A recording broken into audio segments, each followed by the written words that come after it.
He began his job as the CEO of Chicago Public Schools 2.5 months before the height of the pandemic in Chicago. Pedro Martinez sat down with our Chris Tye to discuss the setbacks, the lessons, and how the effects of COVID are still being felt in the country's fourth largest school district.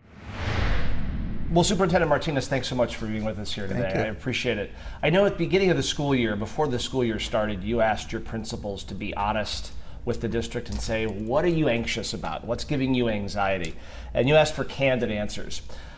Candidly, what is giving you anxiety as we sit here right now? Yeah, I mean, so one of the things that, I don't know if it's anxiety, but definitely something that I want to make sure parents know we're addressing. So we did, we've gotten our results for last year. What we've seen is, just like many, and this is statewide, we saw especially at the elementary level, we saw proficiency levels drop during the pandemic. And this last year in 22 was the first year that we were able to assess all of our students because the spring of 21, only half of our students took the assessment, and we had no assessments in spring of 20. So it is something that we're definitely watching. It is something that we were expecting. So for this year, we make sure that we front-loaded quite a bit of resources. So the main thing I want is for families to know what exists in our schools, that every school now has intervention teachers. We have this amazing program called Tutors Corp that we right now have almost 600 tutors across 230 schools, and we're going to continue to expand that program because we know that for students that just are struggling, whether it's in reading or math, having that extra support beyond the classroom teacher can make all the difference. So, but just getting back to the initial question, what is giving you the most anxiousness? I understand that's what you want to get across to parents, but for you as a superintendent of a major district, what do you look at and go, oh, that's a little unsettling to me?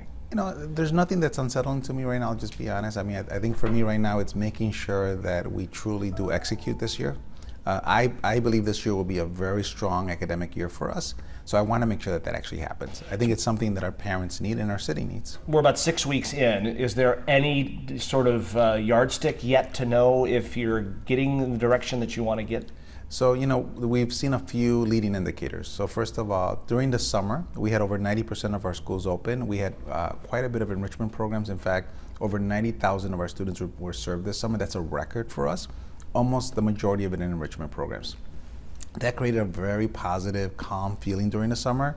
And we were watching to see did that feeling carry into the first day of school? Did that carry into the first month of school? What we have seen is, whether it's looking at our attendance numbers, the overall morale that we're seeing with staff and with our students has been very positive this year. So of course, the goal is how do we keep it? How do we make sure, because we're still barely in the second month of school. When you talk about staff and happiness and so forth, obviously there have been some issues as far as staffing is concerned. Last year, there were 2,300 resignations, as I understand it. There were, as we said here this morning, 1,553 job openings in the district. We asked viewers if they had questions, and one of the questions, this was from a vet, what are your plans to support teachers who are debating leaving the field? What's the pitch that you make to a teacher who might not be as satisfied as some that you're describing? Absolutely. So number one, I want all of our teachers to know we're going to continue to invest and to make sure supports are there in their schools. A good example is the investment we made in intervention teachers. So prior to this year, it really did fall mostly on our classroom teachers. Even though we started the tutor program last year, we barely got it launched, and it started right after the Christmas break. It was a small investment, about $8 million. We've tripled that investment this year. So number one, the teachers are not alone, that they will have supports. And really for us, we think this year, especially we see better engagement with our families, better engagement with our students. People are feeling better about COVID overall. It hasn't gone away. So what I would ask teachers is work with us this year, help us to continue to get better. I believe that if we work together, again, we're going to have a very strong academic year. That also will increase the morale of our teachers.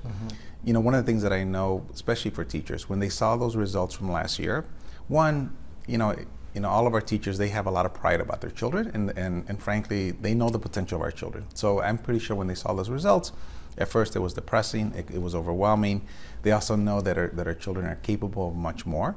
So I believe this year, with what we put in place, as we see stronger academics, stronger growth, I think that's also going to help our teachers be more hopeful and also be, really frankly, stay in the profession longer. On a one-to-one level, when you're talking to teachers, how do you connect on that one-to-one level to say to them, you really are important? I mean, how do you actually, from a human-to-human standpoint, say that beyond the numbers and the dollars, which I'm sure is critically important, but what are you saying to them on an emotional level? Absolutely. Well, a couple of things. One is, both myself and my team, we're much more visible in the schools today. And one of the things that I make a point of whenever I go to schools, and I go to schools every week, I try to go during times also when teachers happen to have their professional learning communities. This is when they're meeting together to plan. And so whenever there's that opportunity, I always step into those meetings with respect, because I know they're doing a lot of work, but just to talk to them and just to get a sense from them how they're feeling this year, what are their biggest concerns. I ask the same questions you asked me. What's giving you anxiety? What's giving you hope? So what I feel overall is that they feel much better this year. I think what still gives them some anxiety is the fact that we did see our results for last year, and so they want to make sure that this year we really have, frankly, that we have better results. We asked viewers again some questions. Denise asked, there are many retired teachers that could be recruited for long-term teaching positions if there weren't limits there. Have you thought about going into those reserves? We are, in fact, and we want to work with the state to continue to give. So the state started making some adjustments. So right now, whenever a teacher is retired, there's limitations on how many hours they can work based on their pensions and very complicated rules. We've been working with the state to start to lessening those restrictions, and we're going to continue to do that because we see, for example, some of our tutors are retired teachers that are coming back and want to do it, and it's one-on-one tutoring. As you can imagine, that's just an amazing resource for our kids. So the retired teachers is a reservoir you're tapping into. We're tapping into, but we want to do more. I think that's an area that we still have more opportunity. You've touched on a number of times already the test scores from last year. Socorro mentions that why is it that only 11% of black students and 17% of Hispanic Chicago public school children are able to read at their grade level?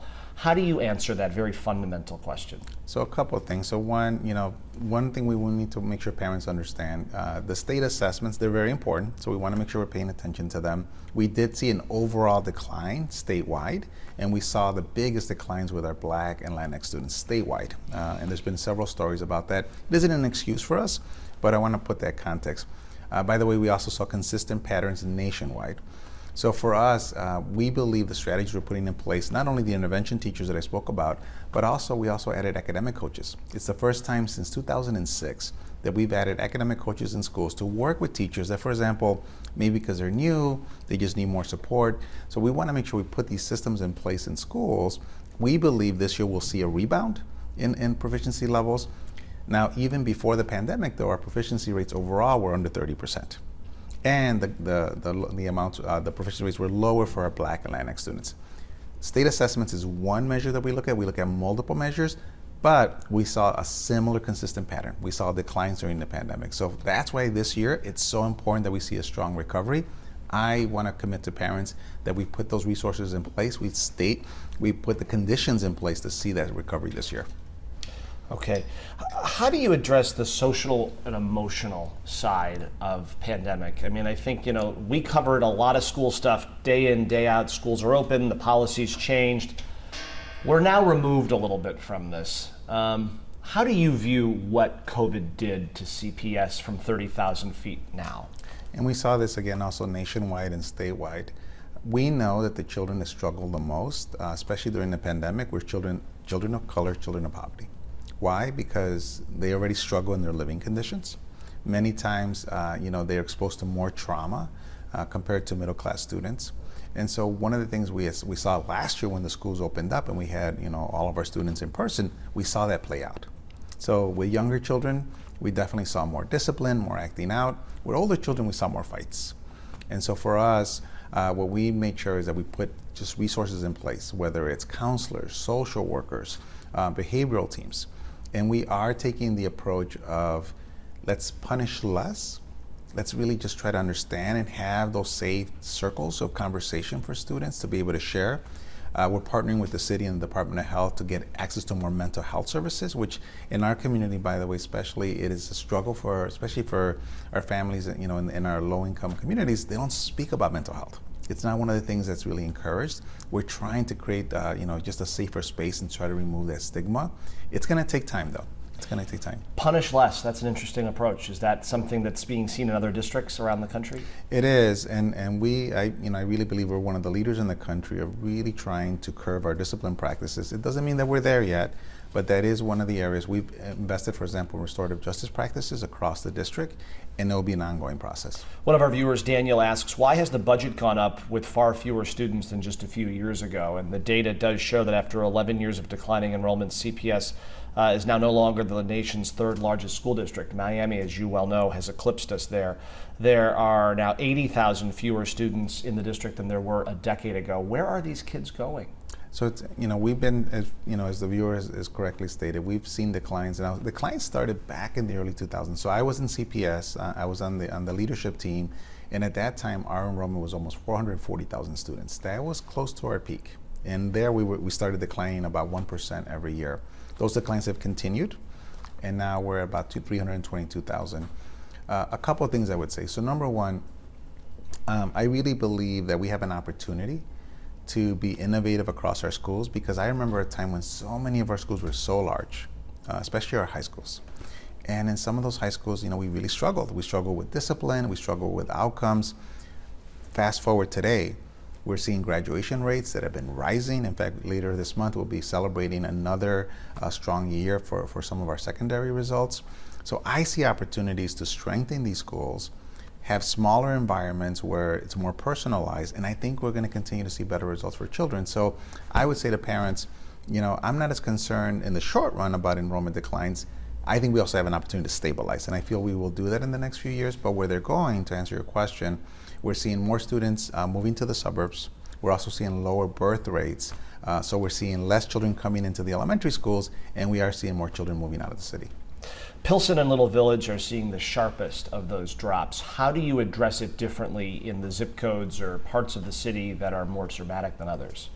So, that for us is really understanding what's happening in these neighborhoods, and going back to what I said earlier, how do we take those smaller schools and just actually, frankly, become more innovative in what our offerings are? Because I see opportunities to get even that much personal. Because I remember Pilsen and I grew up in Pilsen, when many of the elementary schools were overcrowded, over 1,000 students.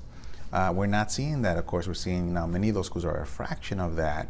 But I still see opportunities where in those schools, we can strengthen our programming.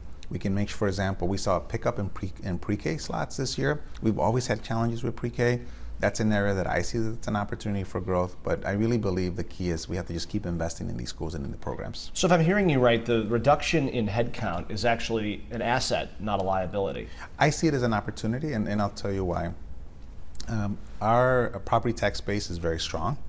I want to make sure we're accountable to our taxpayers, but I also see an opportunity for us to leverage those resources to ensure that, frankly, we're seeing more programming that we know, for example, is very popular. I'll give you an example. This is the first year that every elementary school has an expectation, and they have the resources so that all children have access to the arts. That's a good beginning. That's the first time we've ever done that. Now, what I want to do beyond that is create more STEM and STEAM academies, more fine arts. We know that there are certain programs that we haven't had enough at scale here in the district. I see that opportunity to do that. I think that will help us stabilize enrollment over the long run. Talking about specialized programs, Miguel asks, why not bring Woodshop back? Kids can learn how to use certain tools, change a tire, install a picture frame, maybe do an oil change. If kids are willing to spend hours with a phone in their hands and a screwdriver for 30 minutes, should be perfectly fine. So let me share with you where I see education going. So we all talk a lot about our old vocational programs. Here's what I'm seeing. Students today are much more aware of the different industries, the different opportunities that exist. They don't have all the details, but they know, for example, we have all these opportunities in cybersecurity, in gaming and computer programming. We have all these opportunities in healthcare, including construction, right? And so for us, what I see is an opportunity to modernize our programs across the school. So for example, I've been at Dunbar High School. I've been at CVS, which I love CVS. And these are schools that I see could be state-of-the-art career tech schools that could have construction programs. By the way, students even now at CVS, they're actually building, they're building, some rooms with plumbing and electrical work. They're doing that today. But I see the opportunity to modernize all these programs, whether it's in technology, healthcare, diesel mechanics. One example that we're looking at is, for example, the film industry, because that's become such a big industry here, and media here in Chicago. So I see that as those are some of our plans that we're going to be sharing more in the near future. Chada asks, full-time nurses in every school. When will that be a reality for CPS students? So here's the challenges we have with nurses. We've actually added more nurses. We almost have a 1-to-1 ratio today. Here's the challenge that we have right now. School to nurse? School to nurse. The issue that we have is that we have some very interesting regulations, I'll call them, here in the state that limit what nurses can do. So here in our state, I've seen probably more regulation here in this state than other states, definitely the states that I've been in the past. And so the challenge is that we have a lot of nurses. We have almost 600 nurses. The challenge is they're restricted in what they can do. So I want to work with the state legislature to see if we can simplify that. The other component we want to do is also make sure that we can help the nurses get those certifications they need, because they're nurses. They're actually professional nurses, but this state makes a distinguishment of depending on whether they're a school certification for a nurse, besides just the RN. So those are, it's very complex. So one of the things we are committed to, that we'll continue to add nurses, but more importantly, we have to figure out how to give nurses more flexibility, because I lose more nurses more because they have to travel to multiple schools and because they're limited in the services they can provide. Of all the things we heard from parents, almost number one was about school lunches. I hear this from Rosemary. School lunches are bad. They're nasty. I'm packing lunches for my kids. Why sometimes the milk's spoiled? Why is the food so, in her words, disgusting? Do you hear from parents about school lunches a lot? I'd imagine you do. I hear for both parents and students. And I will share with you, last year when I finished, just when I finished my first school year, one of the biggest consistent complaints I had was about our food and nutrition program. What are you doing about it? So we started a couple things. So one is, first of all, I want to make this commitment to families. We're going to get this right, because I grew up in CPS. I was a kid who loved the CPS food. It was, and I think I was a little bit nerdy about that. And, and some kids would make fun of me, but I didn't care. I really liked the CPS food.